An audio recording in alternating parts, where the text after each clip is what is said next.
Welcome back. And as you would have seen in the news, a recovery mission is now underway as the US shot down an alleged Chinese spy balloon off the coast of South Carolina. Experts have speculated that the balloon may have been testing America's ability to detect incoming threats. Let's get today's take on this with comedian Lawrence Mooney and Nine Honey's Shelley Horton on the Gold Coast. Good morning to both of you. Lawrence, morning. To you first. Bit of a wake-up call for us. I mean, these balloons were apparently blown off course and we're a little bit further away, but a bit of a wake-up call? Well, I don't think necessarily wake-up call for Canberra. I think they know that the Chinese are spying on us. It's just that they've gone very retro with the balloon, haven't they? And to actually burst a balloon with a missile, I think a little bit of overkill. Couldn't you just send someone up with a stick? It's pretty American, though, isn't it? Pretty American to be like... That's right, China.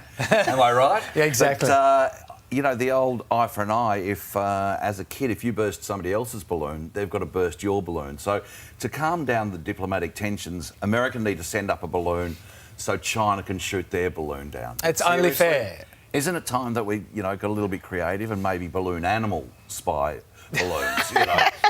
Let's have some fun. Let's get into it, You couldn't shoot down...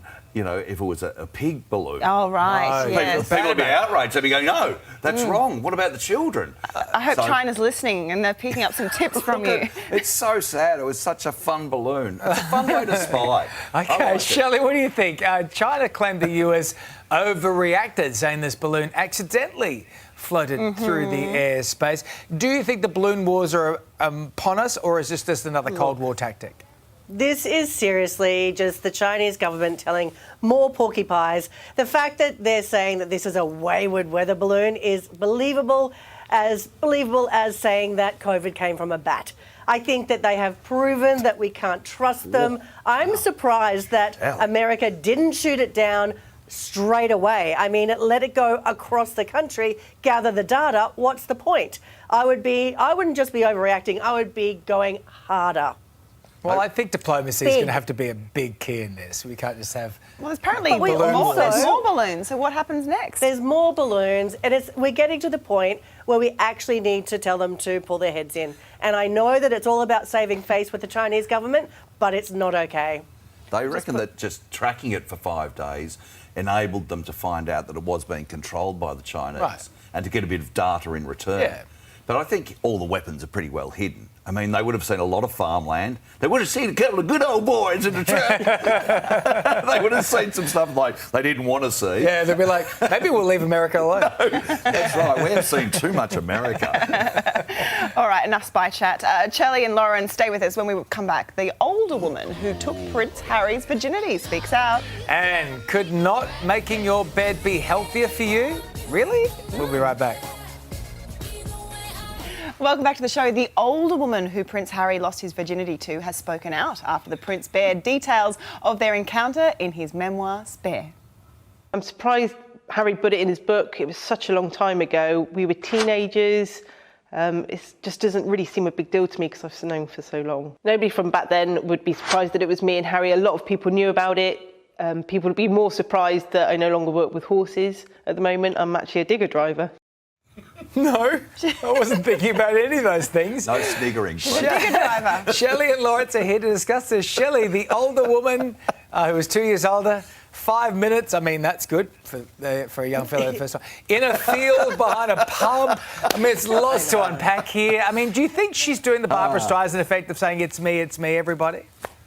Oh, no. Look, I think she deserves... He got 5 minutes in a field, she gets 15 minutes of fame. That is completely okay. What I think the bit of the story that we're all glossing over is the pub was called the Rattlebone Inn. Like, that's just fantastic. Rattled his bones.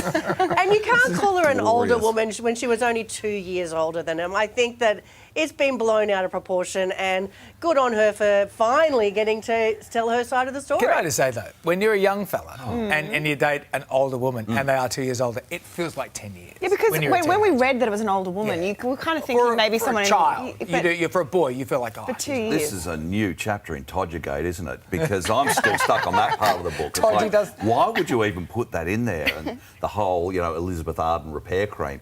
But there he is, revealing his deepest, darkest secret. What's this picture, though? Yeah, Belle? yeah. Look at this Oh, picture. she's not happy. She is not happy. She's been got the behind- good old side Is eye. that post the rattlebone? That's what I wanted to know. Or Is it that look? pre That's or a look that post? says post the rattlebone. That is. I did you a favour, and now you're kissing other women. And Did you think there was too much of the Todger in the book? I think just calling it a Todger is bad. I mean, it's, hanging it on your brother's baldness, really. That's something you do at Christmas between friends. It's all just too tawdry and revealing. And his mum's cream was just a step too far. And There was a saying that cushion. There was a cushion for it at one stage. But he imagined his mother in the room at the time. I'd just say I'm strictly by the book when it comes to never say anything about that ever happened ever. Yeah. Okay? Keep it to yourself. Well, how about this then? Scientists this morning are saying that not making your bed every morning is a good thing if you want to prevent bed bugs and dust mites. But I make it every day, Lawrence, because it's good for my mental health. My mum always said, make the bed and the house looks tidy, and I agree with her. Yeah. Get up and make your bed. I reckon that bed bugs and mites, how about washing your bed sheets and More than once a vacuuming your week. house? Yeah. I don't think leaving the bed unmade is going to solve anything. It's absolutely ridiculous. Air it out. Have you ever had a bed bug? No, have you? I have. Have you, Shelley? How bad are they? It is really painful. So I got it when I was about 24 and I was backpacking through Egypt and I was by myself enough. and I stayed in a very dodgy hostel. And it, like the one bite that I got on my calf, stayed there for about a month. So they're not that common. And honestly, you know about it if it happens. So I don't think airing out your bed is going to make any difference. So do you make your bed every day? Yeah, every morning. I feel like it's one thing off my to-do list, and I feel like I've accomplished Yes. something for Do you the day. make your bed So, every yeah. morning? I do not make my bed every. It's my husband's job making the bed. Oh, that's his job. Because I've got lots of other jobs. Is he good at it? Is the No, he's doona- very good. Right, so the Like doona fall on both military sides corners. is even? Yes. Yeah, I can't walk into a bedroom where the doona's like... It's wonky. Oh, yeah. Although I can't walk into a That's bedroom where someone's clearly ironed it. No, relax. Iron the doona cover. No, you just spread it What out. about all well, the it's cushions linen, and of course. pillows? You don't Too have many to iron cushions it. and pillows is also a no. No, Oh, I yes, love that's that. just tedious. Oh, no. Oh. No. And then Love trying it. to get the kids to make the bed, that's another whole story. All right, guys, good to have you both on. Have a great Good week. chat. Good Senior team. She is simply the best.